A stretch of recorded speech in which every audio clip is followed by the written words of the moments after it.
warahmatullahi warahmatullahi wabarakatuh. wabarakatuh. Baik, di pertemuan ini kita akan membahas tentang pengantar pendidikan kewarganegaraan yang disusun oleh Mbak Lailatul Sofia. Uh,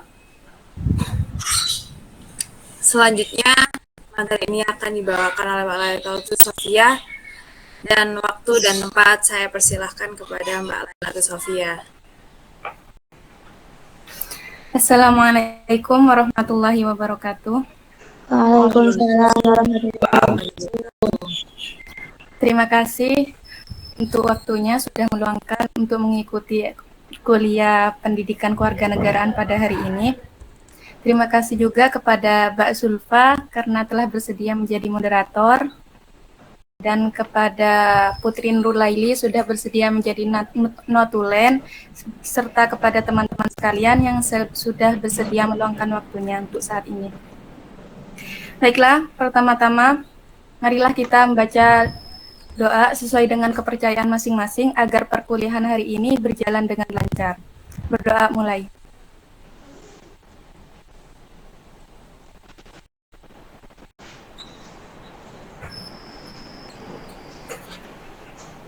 Doa selesai. Perkuliahan kali ini yaitu tentang pengantar pendidikan kewarganegaraan, yang mana pengantar pendidikan kewarganegaraan ini merupakan bab pertama yang akan saya jelaskan. Untuk bab kedua mungkin akan dilanjutkan oleh teman-teman yang lain. Pada bab 1 ini ada beberapa subbab, yaitu yang pertama mengenai sejarah perjuangan bangsa Indonesia.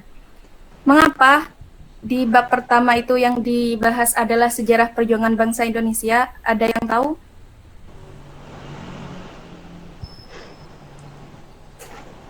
Tidak.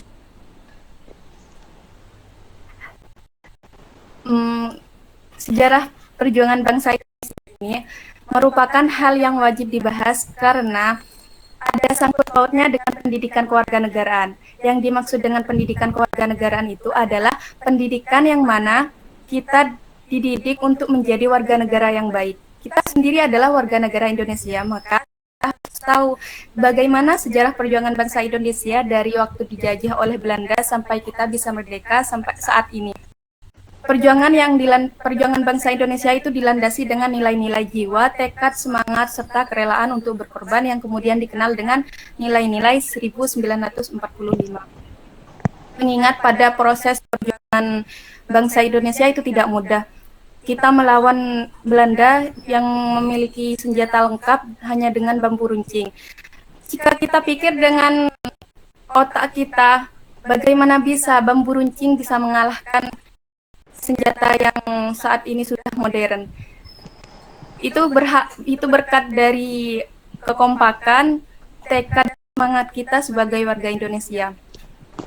Yang kedua yaitu mengenai era globalisasi. Dari dampak era globalisasi ini berdampak banyak terhadap sifat-sifat dan karakteristik masyarakat Indonesia, yaitu pertama, manusia itu cenderung ingin serba cepat, serba kilat, dan serba instan. Buktinya, kalau manusia itu pengen serba instan, suka yang instan itu adalah mie. Siapa anak kos yang tidak suka makan mie instan?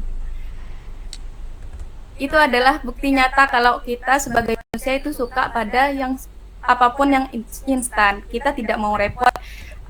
Kalau ada pilihan yang instan sama yang lebih berproses, kita pasti yang instan. Kenapa? Karena lebih cepat menuju kepada keberhasilnya, lebih cepat menuju kepada hasil itu. Yang kedua itu manusia menjadi bersifat materialistis. Jadi dengan adanya dampak globalisasi ini cenderung membuat warga Indonesia itu menjadi materialistis. Kalian tahu kan apa yang dimaksud materialistis?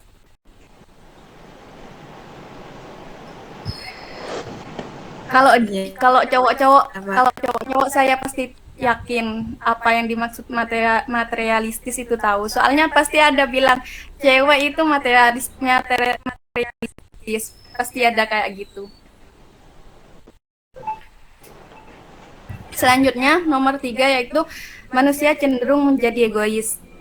yakni egoisnya itu mementingkan diri sendiri tanpa memikirkan keadaan orang lain, cenderung memaksakan pendapat sendiri, cenderung memaksakan keinginan sendiri, tapi tidak menghiraukan orang lain di sebelahnya apakah terkena dampak negatif atau positifnya. Baiklah, slide selanjutnya, Mbak Sulfa. Dengan pendidikan kewarganegaraan ini, kita diharapkan dan dipahamkan agar kita sadar bahwa pertama, manusia itu dapat hidup sebagaimana layaknya manusia, yakni tidak bisa lepas dari hukum alam. Jadi kita sebagai manusia jangan sampai lupa pada kodrat kita bahwa kita itu tidak bisa lepas dari alam. Seperti kacang, kalau kacang itu tidak jangan sampai lupa pada kulitnya, bagaimana dia berproses dari dia dengan kulitnya sampai dia bisa lepas dari kulitnya. Jadi juga manusia itu tidak bisa lepas dari hukum alam. Bagaimana hukum alam? Hukum alam itu contoh, kita lahir bayi, setelah bayi baru beranjak dewasa, setelah dewasa remaja, setelah remaja kita dewasa, setelah dewasa kita tua dan mati. Itu adalah hukum alam yang tetap tidak bisa kita ubah. Itu yang hanya bisa merubah itu adalah Allah Subhanahu wa taala. Jadi bagaimanapun itu kita tidak bisa ingin dari bayi langsung ingin menjadi dewasa, tidak. Kita harus mengikuti tahapan-tahapan dari hukum alam. Tidak bisa semuanya, tidak bisa kita tidak bisa hidup instan. Mie instan pun dikatakan instan itu masih ada prosesnya, dari mulai direbus sampai dikasih bumbu sampai dimakan. Tidak bisa langsung kita kita sobek kemasannya langsung jadi, itu tidak bisa. Itu masih ada proses dari proses A, B ke C. Selanjutnya yaitu kedua, mengenai manusia secara kodrat terdiri dari unsur jasmani dan unsur rohani. Kita harus sadar bahwa manusia itu terdiri dari jasmani dan rohani. Kita butuh kebutuhan jasmani kita harus terpenuhi dan kebutuhan rohani juga kita penuhi. Anak biologi pasti tahu kebutuhan jasmani itu apa, kebutuhan rohani itu apa. Dan saya rasa tidak harus menjelaskannya lebih detail untuk poin yang nomor 2. Lanjut kepada poin nomor 3, yaitu sebagai makhluk sosial, manusia tidak dapat tanpa manusia lain, atau kita sebut juga manusia itu adalah makhluk sosial, saling membutuhkan satu sama lain. Dalam hidup tidak ada ceritanya manusia itu hidup sendiri, kita pasti butuh orang lain dalam hidup kita. Kita butuh pasangan, kita butuh teman cerita, kita butuh teman untuk berkeluh kesah dan sebagainya. Dan poin selanjutnya itu sistem pendidikan nasional Indonesia. Yang tahu pendidikan itu apa?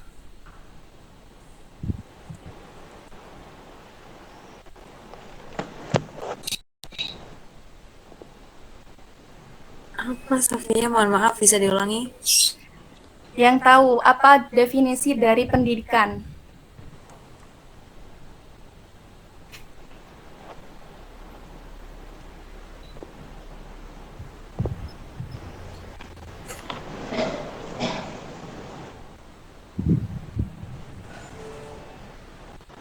Pendidikan di Ya, Mbak ini dipersilahkan jawab, sebutkan nama, NIM, dan dari kelas berapa. Baik, terima kasih. Perkenalkan, nama saya Aini Salsabila dengan NIM 141 dari kelas PBD. Menurut saya pendidikan itu merupakan suatu proses pembelajaran dari yang awalnya tidak tahu menjadi tahu, dari yang awalnya tidak paham menjadi paham, seperti itu. Terima kasih. Baik, terima kasih. Ini untuk notulen jangan lupa catat keaktifan mahasiswa hari ini agar poinnya bertambah, tidak 0 untuk keaktifan ya. Mbak Putri, jangan lupa Mbak Putri.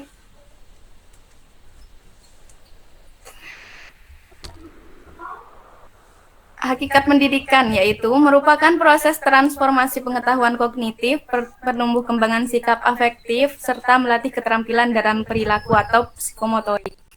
Saya rasa kalian kan di sini adalah jurusannya pendidikan biologi, prodi pendidikan biologi. Jadi pastinya tahu ya apa itu pendidikan, hakikat pendidikan. Kalian juga ada kuliah kurikulum sekolah, teori belajar, jadi gak usah dijelaskan secara detailnya. Cukup baca PPT yang sudah saya bagikan, mungkin kalian akan paham. Tujuan pendidikan nasional Indonesia itu manusia Indonesia seutuhnya, yaitu manusia yang menjadikan manusia beriman, bertakwa kepada Tuhan Yang Maha Esa, berbudi pekerti luhur, berkepribadian mandiri, maju, kreatif, terampil, dan disiplin. Bisa dibaca untuk tujuan pendidikan nasional Indonesia, lebih lengkapnya ada di buku yang baru dibeli ya. Sudah beli semua kan bukunya? Sudah. Berapa harganya? 45, Bu. Oh, agak mahal ya. Slide selanjutnya Mbak Zulfa.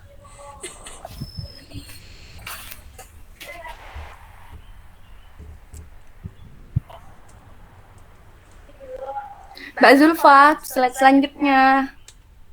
Bentar. Bukunya jangan lupa dibaca ya. Nanti cuma beli gak dibaca kayak buku saya yang semester awal.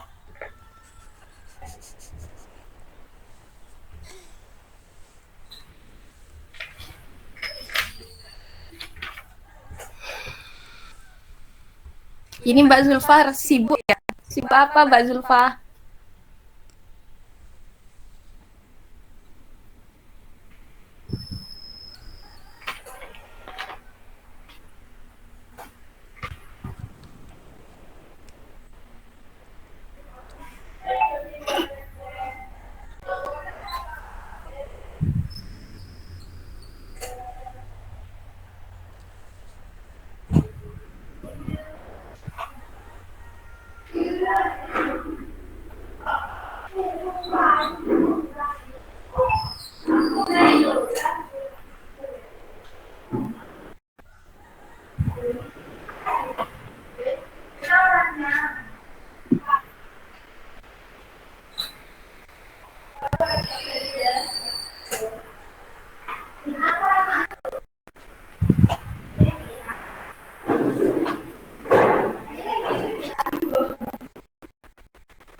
Untuk slide selanjutnya yaitu membahas tentang masalah yang dibahas. Masalah yang dibahas saat ini adalah mengenai sejarah dan proses perkembangan pendidikan kewarganegaraan. Perlu kalian ketahui bahwa pendidikan kewarganegaraan itu tidak semena-mena ada, tidak langsung ada di Indonesia, tapi harus melalui beberapa proses, beberapa tahap, beberapa peristiwa, dan beberapa perubahan. Selanjutnya Mbak ini, sejarah perkembangan pendidikan kewarganegaraan. Pendidikan kewarganegaraan itu awalnya bukan pendidikan kewarganegaraan, namun dinamakan P3R atau yang dikenal juga dengan Pendidikan Pendahuluan Pertahanan Rakyat. Jadi, dahulu pada tahun 1970-an, rakyat Indonesia itu diwajibkan mengikuti P3R, Pendidikan Pendahuluan Pertahanan Rakyat. Wajib mengikuti ini. Kenapa? Karena ini sebagai bentuk nyata, bukti nyata bahwa kita sebagai bangsa Indonesia itu juga berperan dalam proses mengisi kemerdekaan Indonesia, yaitu salah satunya mengikuti program wajib latih mahasiswa atau dikenal dengan Walawa. Dalam P3R ini lebih menitik beratkan pada pendidikan fisik, kayak ada pelatihan semi militer itu. Terus tapi setelah berapa tahun kemudian P3R ini berubah program menjadi Walawa, dan pada ini program Walawa diganti dengan pendidikan kewirausahaan. Bedanya antara pendidikan kewirausahaan dengan Walawa serta dengan P3R ini adalah pada materinya. Kalau pendidikan kewirausahaan ini tidak lagi menekankan pada pendidikan fisik, tetapi lebih kepada pemberian bekal kemampuan penalaran ilmiah yang bersifat kognitif dan afektif tentang bela negara dalam menjaga dan memperkokoh ketahanan nasional. Jadi bedanya itu, kalau P3R itu kita dididik secara fisik. Secara fisik kita dididik seperti tentara yang mana ada latihan seperti semi militer. Sedangkan untuk pendidikan kewirausahaan ini tidak lagi menekankan pada pendidikan fisik, tetapi lebih kepada pemberian bekal kepada kemampuan penalaran ilmiah, lebih kepada psikomotorik, afektif, itu kognitif, seperti kayak gitu. Lanjut Mbak, ini slide selanjutnya. Tentang pendidikan kewirausahaan ini, istilah kewirausahaan itu berasal dari dasar kata wira yang berarti itu satria, patriot, pahlawan. Dan setelah memperoleh kata awalan, ke, dan akhiran, maka dapat diartikan bahwa kewirausahaan itu adalah kesadaran, kecintaan, dan keberanian dalam membela negara Indonesia. Pada tahun 2000 mata kuliah kewirausahaan itu berubah, baik nama, bukan sekedar berubah dari nama, tapi juga berubah dari ruang lingkupnya. Pertama yaitu perubahan dari nama pendidikan kewirausahaan menjadi pendidikan kewarganegaraan. Jadi, pendidikan kewarganegaraan itu ada sejak tahun 2000. Nomor 2 yaitu ruang lingkup. Ruang lingkup yang diberikan pada pendidikan kewarganegaraan juga berubah. Lanjut, Mbak, ini slide selanjutnya. Untuk dasar hukum pendidikan kewarganegaraan ada 3, yaitu Undang-Undang Dasar Negara Republik Indonesia tahun 1945, Pasal 27 ayat 3, Pasal 30 ayat 1, Pasal 31 ayat 1. Kedua, Undang-Undang Nomor 20 Tahun 2003 tentang Sistem Pendidikan Nasional Pasal 37 ayat 2. Nomor 3, Undang-Undang Nomor 12 Tahun 2012 tentang Pendidikan Tinggi dikatakan dengan tegas dan eksplisit bahwa mata kuliah pendidikan kewarganegaraan merupakan mata kuliah wajib. Untuk lebih jelasnya bisa kalian buka di halaman 6 tentang dasar hukum pendidikan kewarganegaraan. Selanjutnya yaitu slide selanjutnya Mbak ini.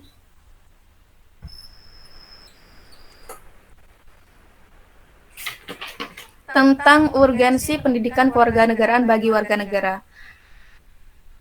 Pada slide ini akan membahas tentang urgensi pendidikan kewarganegaraan bagi warga negara, yaitu ada 5. Pertama itu nilai-nilai patriotisme, kedua bangga sebagai bangsa Indonesia, ketiga rasa cinta akan tanah air, 4 jiwa, tekad, semangat, serta kerelaan berkorban, kelima tindakan yang teratur, menyeluruh, terpadu, dan berlanjut.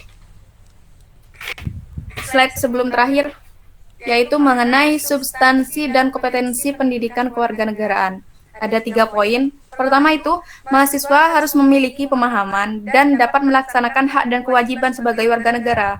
Jadi, kita sebagai warga negara Indonesia, selain sebagai warga negara Indonesia, kita juga sebagai mahasiswa, itu kita punya hak dan kewajiban sebagai berbangsa dan bernegara. Kedua itu, mahasiswa memiliki kemampuan memadai yang dilandasi oleh nilai-nilai Pancasila, Undang-Undang Dasar Negara RI tahun 1945.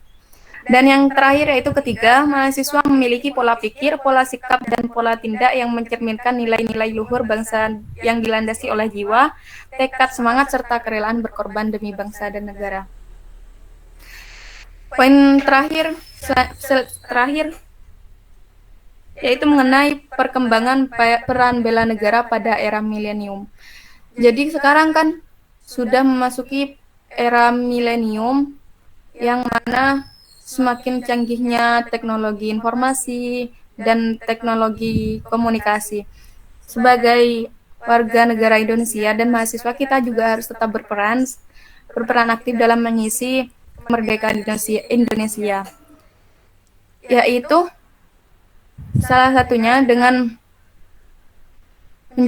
menjadi salah satu sumber daya manusia yang bisa kita ikuti, yaitu menjadi komponen cadangan atau mobilisasi. Itu nanti kita bisa menjadi cadangan seperti militer. Uh, itu juga kita wajib mengikuti pelatihan semi militer. Untuk daftar pustaka ada di slide terakhir. Untuk materi ini sebenarnya saya mengambil dari buku pendidikan kewarganegaraan yang baru saja dibeli, tidak melenceng dari sana karena memang patokannya memang ke buku itu. Jadi mungkin ada yang kurang jelas atau yang ingin ditanyakan bisa langsung disampaikan.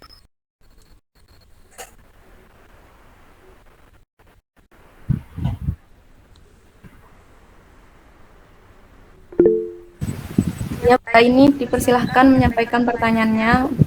Untuk Mbak Putri, jangan lupa dicatat ya pertanyaannya dan siapa saja yang bertanya.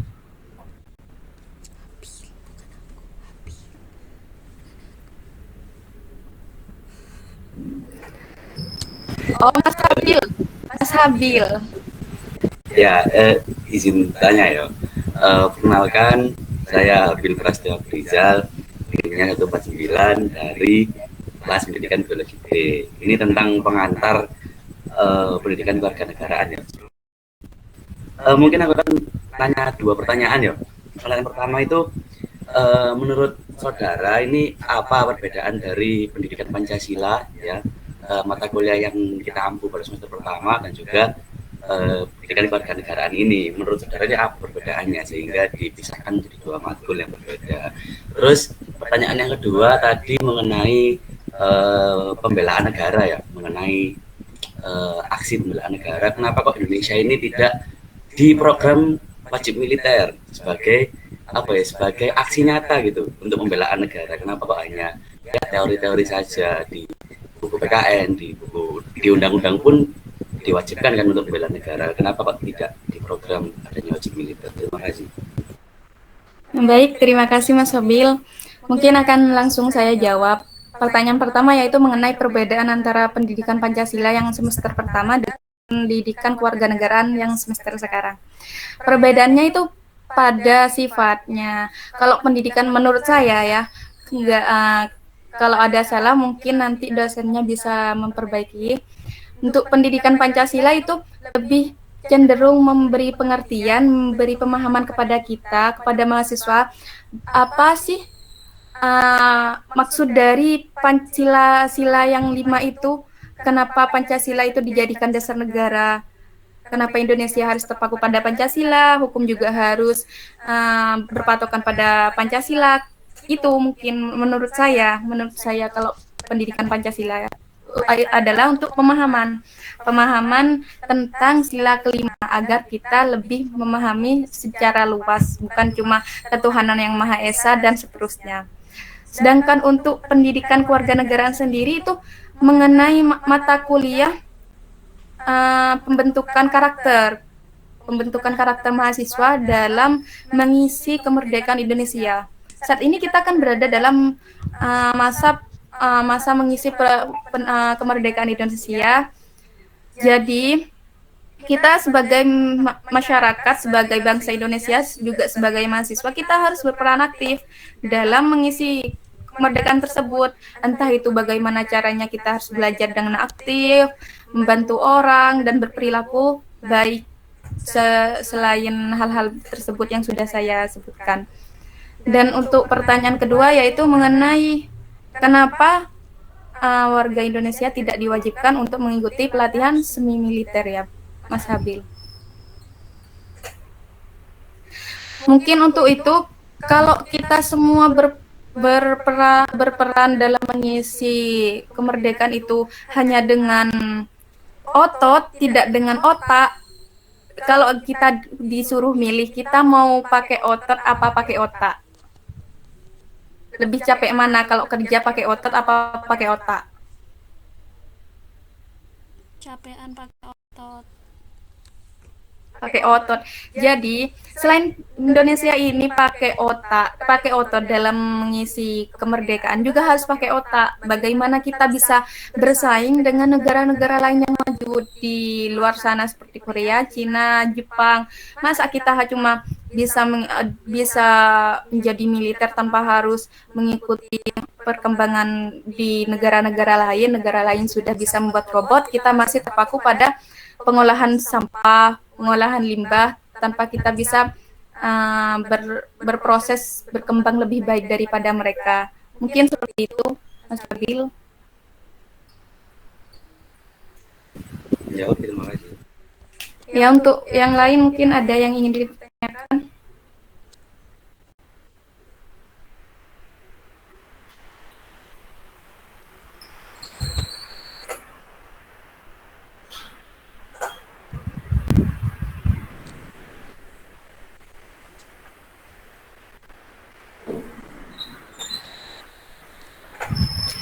Oh iya, kita sekarang ini berapa SKS ya? Satu SKS. Tadi masuk jam berapa, Mbak PJ? Tadi masuk jam berapa?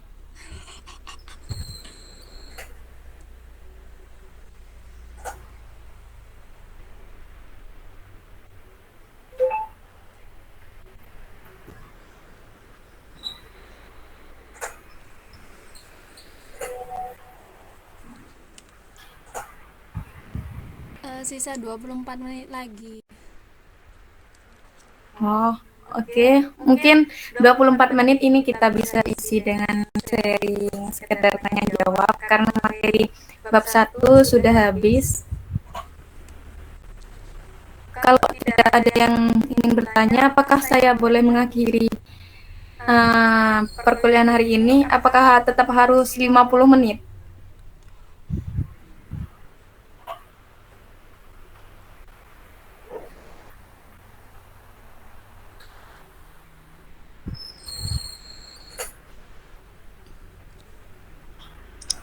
Minimal kata bapaknya itu pendek 3,5 jam, pokoknya 30 menit minimal, maksimalnya 1 SKS mau, jadi bisa setelah 30 menit bisa diakhiri.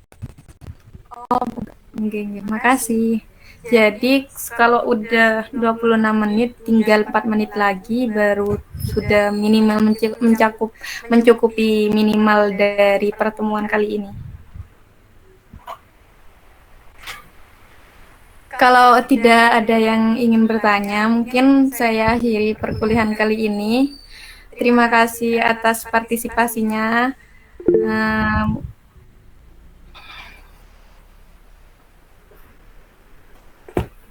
Ya, Mas Farhan, kenapa?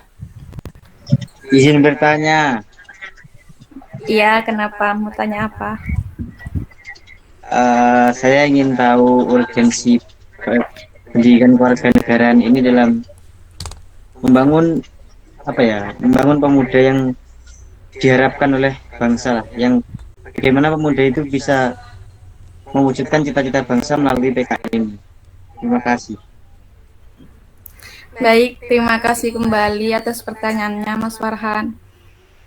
Bagaimana urgensi dari pendidikan Pancasila untuk menjadikan pemuda Indonesia saat ini agar ikut berpartisipasi ya? Kalau menurut saya, mencapai cita-cita bangsa. Dalam Undang-Undang Dasar 1945 itu sudah dicantumkan bahwa mencerdaskan kehidupan bangsa. Jadi, salah satu maksudnya paling mudah kita menjadi pemuda yang diharapkan oleh bangsa itu kita cerdas, kita pintar. Kan makanya kita disekolahkan oleh orang tua kita, bukan kenapa, agar kita menjadi manusia yang cerdas, orang yang cerdas. Untuk apa? Karena masa depan ini semakin berkembangnya kehidupan ini, maka semakin hari itu pasti ada sesuatu yang harus kita pelajari, ada ilmu baru yang harus kita pelajari. Maka dari itu kita harus bisa mengikuti arus dari perkembangan zaman. Jika kita tidak mengikuti arus, maka kita akan tenggelam di dalam dalamnya.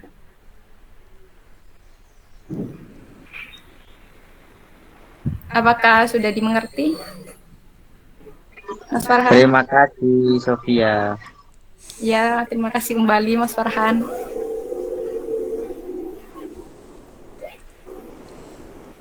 Apakah sudah tidak ada yang ingin ditanyakan lagi? Jika tidak ada, mungkin bisa saya akhiri karena ini mungkin sudah lewat 10 menit ya.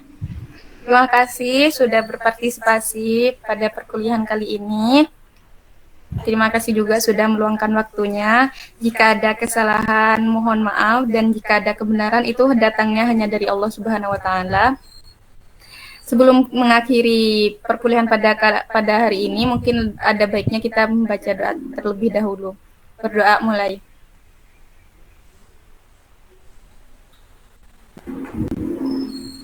Berdoa selesai. Terima kasih. Jaga kesehatan dan tetap semangat dalam mengikuti perkuliahan hari-hari selanjutnya. Sekian dari saya. Wassalamualaikum warahmatullahi wabarakatuh. Waalaikumsalam warahmatullahi wabarakatuh. Sehat selalu.